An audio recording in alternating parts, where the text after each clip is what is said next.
Chapitre 2.7 Les changements de vitesse et les couples. Un changement de vitesse est le rapport entre la vitesse de rotation de l'organe récepteur et la vitesse de rotation de l'organe moteur. Dans un système, le système de transmission du mouvement peut modifier l'axe de mouvement de rotation, le sens et même sa vitesse. Cela dépend de la taille de deux organes, l'organe moteur et l'organe récepteur. Un petit rappel, l'organe moteur est celui qui met le système en mouvement et l'organe récepteur est celui qui reçoit le mouvement.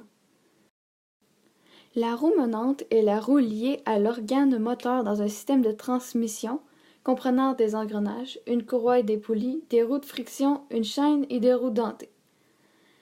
Dans ce même système, la roue menée est la roue liée à l'organe récepteur. Si la roue menante est plus grande que la roue menée, la vitesse de la roue menée est multipliée, donc elle tournera plus rapidement.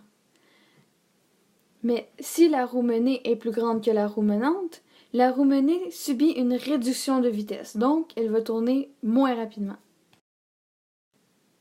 Le rapport d'engrenage, c'est le nombre de dents de la roue menante sous le nombre de dents de la roue menée. Exemple, si la roue menante a 20 dents et la roue menée a 20 dents aussi, le rapport d'engrenage va être de 1. Si le rapport d'engrenage est de 1, les deux roues tournent à la même vitesse. Exemple 2. Si la roue menante a 25 dents et que la roue menée a 10 dents, le rapport d'engrenage sera de 2.5. Important, lorsque les roues n'ont pas le même nombre de dents, leurs vitesses sont directement différentes. Quand le rapport d'engrenage est supérieur à 1, la roue menée tourne plus rapidement que la roue menante. Dans le sens contraire, si le rapport d'engrenage est inférieur à 1, la roue menée tourne plus lentement que la roue menante. Pour trouver la vitesse de rotation d'une roue menée, il faut faire le rapport d'engrenage fois la vitesse de la roue menante. Exemple, si la roue menante a 15 dents et que la roue menée a 30 dents, le rapport d'engrenage sera de 1/2 fois 100 tours par minute. Donc la vitesse de la roue menée sera de 50 tours à la minute. Le système de chaîne et roue dentée. Lorsqu'il y a un système de chaîne et roue dentée, rien ne change sauf que la chaîne oblige les deux roues à faire la rotation dans le même sens. Chapitre 2.7.2 Les changements de vitesse dans les systèmes de roues de friction ou de courroies et de poulies.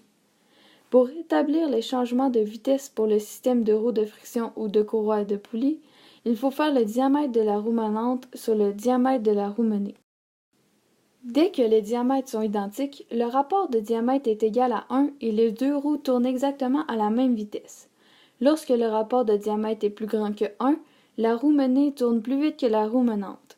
Quand le rapport de diamètre est plus petit que 1, la roue menée tourne moins rapidement que la roue menante. Exemple, le diamètre de la roue menante est de 30 mm et le diamètre de la roue menée est de 15 mm. Donc, le rapport de diamètre est de 2. Donc, la roue menée tourne 2 fois plus rapidement que la roue menante. Pour connaître la vitesse de rotation de la roue menée, il faut absolument savoir le rapport de diamètre et la vitesse de la roue menante. La formule est le rapport de diamètre fois la vitesse de la roue menante. Exemple, si le diamètre de la roue menante est de 35 mm et que le diamètre de la roue menée est de 14 mm, le rapport de diamètre sera de 2.5 fois 80 tours par minute. Donc, la vitesse de la roue menée sera de 200 tours par minute. Chapitre 2.7.3 Les changements de vitesse dans un système de roues dentées et de vis sans fin. Dans un système comme celui-ci, chaque tour que la vis sans fin fait correspond à la distance parcourue de la roue dentée. La plupart du temps, la vis sans fin correspond à la roue menante et la roue dentée fait fonction de roue menée. Le rapport d'engrenage équivaut à une diminution de vitesse. Pour le savoir, il faut faire 1 sur le nombre de dents de la roue menée. Chapitre 2.7.4 Le couple moteur et le couple résistant. Un couple, ça équivaut à l'action de deux forces opposées de même intensité qui permet d'effectuer un mouvement de rotation. Le couple détermine la capacité de mettre une pièce mécanique en rotation. Quand deux forces de même intensité et de direction opposée sont exercées sur une pièce, la force résultante est nulle et la position de la pièce ne change pas. Par contre, dès que le point d'application des deux forces opposées est désaxié, la pièce peut tourner sous l'action. Le couple moteur est l'action combinée de forces s'appliquant sur un organe moteur et tendant à produire un mouvement. Et un couple résistant, c'est le résultat des forces s'opposant au mouvement de rotation de l'organe moteur. Quand le couple moteur est plus grand que le couple résistant, le système voit sa vitesse augmenter. Au contraire, si le couple moteur est plus petit que le couple résistant, la vitesse du système diminue.